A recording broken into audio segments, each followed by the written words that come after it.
जय श्री कृष्णा, राधे राधे, श्री हरिदास।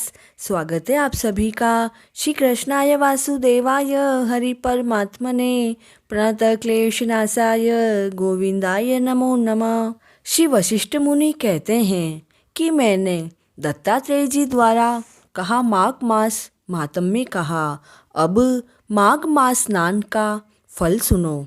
माघ मास स्नान सभी यज्ञों, व्रतों और तपों का फल देने वाला है। माघ मास स्नान करने वाले स्वयं तो स्वर्ग में जाते ही हैं, किंतु उनके माता और पिता दोनों के कुलों को भी स्वर्ग प्राप्त होता है।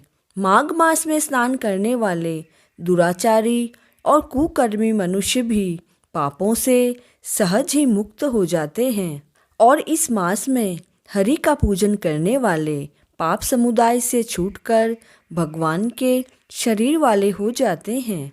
जैसे गंधर्व कन्याएं राजा के श्राप से भयंकर फल को भोगती हुई लोमश ऋषि के वचन से माघ मास में स्नान करने से पापों से छूट गई, यह वार्ता सुनकर राजा दिलीप पूछने लगे कि हे गुरुदेव, ये कन्याएं किसकी थी, कौन थी, उन्हें कैसा श्राप मिला, उनके क्या नाम थे और वे ऋषि के श्राप से कैसे मुक्त हुई और उन्होंने कहाँ पर स्नान किया, यह सारी कथा आप मुझे कहें। तब वशिष्ठ मुनि कहने लगे, एक सुख संगीत नाम का गंधर्व था।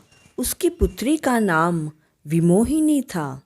सुशीला तथा स्वरवेदी की सुंबरा, चंद्रकांत की सुतारा, सुप्रभा की कन्या चंद्रिका, ये पांचों सभी समान आयु वाली तथा चंद्रमा की जैसी क्रांति वाली और सुंदर अप्सराएं थीं।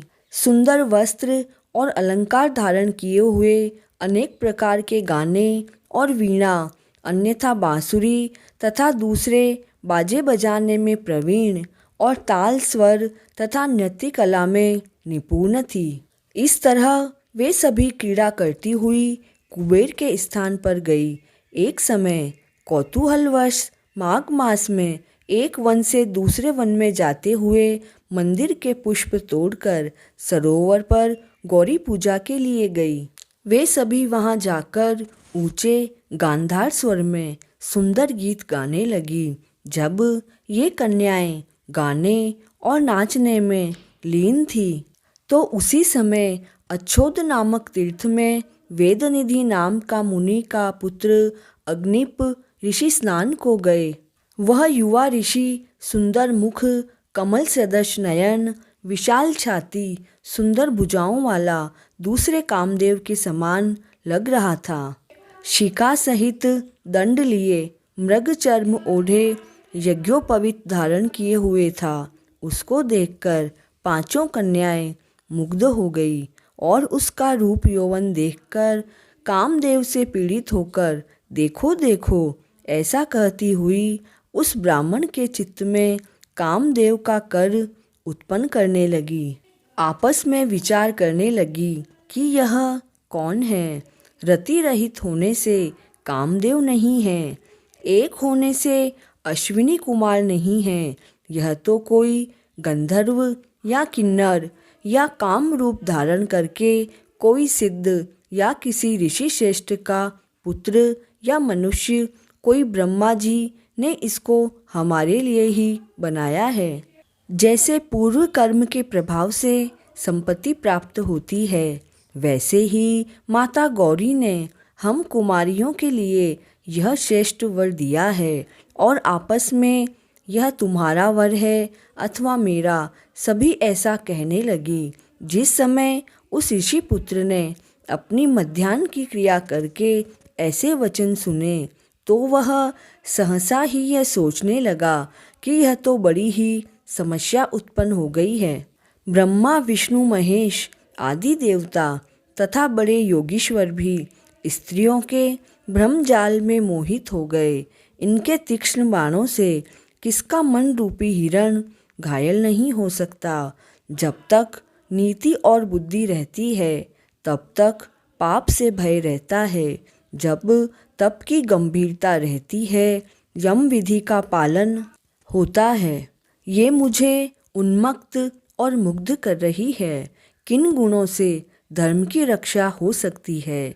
स्त्रियों के मांस, रक्त, मल, मूत्र से बने घृणित और अशुद्ध शरीर में कामी लोग ही सुंदरता की कल्पना करके रमण करते हैं। शुद्ध बुद्धि वाले महात्माओं ने स्त्रियों के पास रहना कष्टकारक कहा है। सो जब तक यह पास आए यहाँ से मुझे चलना चाहिए। अतः जब तक वह उसके पास आई तो वह योग बल से अंतर्ध्यान हो गया। ऋषि पुत्र के ऐसे अद्भुत कर्म को देखकर वह चकित होकर डरी हुई चारों तरफ देखने लगी और आपस में कहने लगी, यह क्या इंद्रजाल था जो देखते ही देखते विलीन हो गया।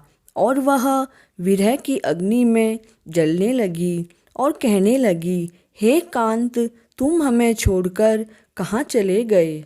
हे हृदयेश्वर, तुम्हारे बिना हम नहीं जिएंगी। जहाँ पर आप गए हो हमें भी शीघ्र ले चलो। हमारा संताप हरो और हमें दर्शन दो। दया करो। सज्जन लोग किसी का नाश नहीं देखते। माघ मास मातम्य का 18वां अध्याय पूर्ण हुआ। जय श्री कृष्ण।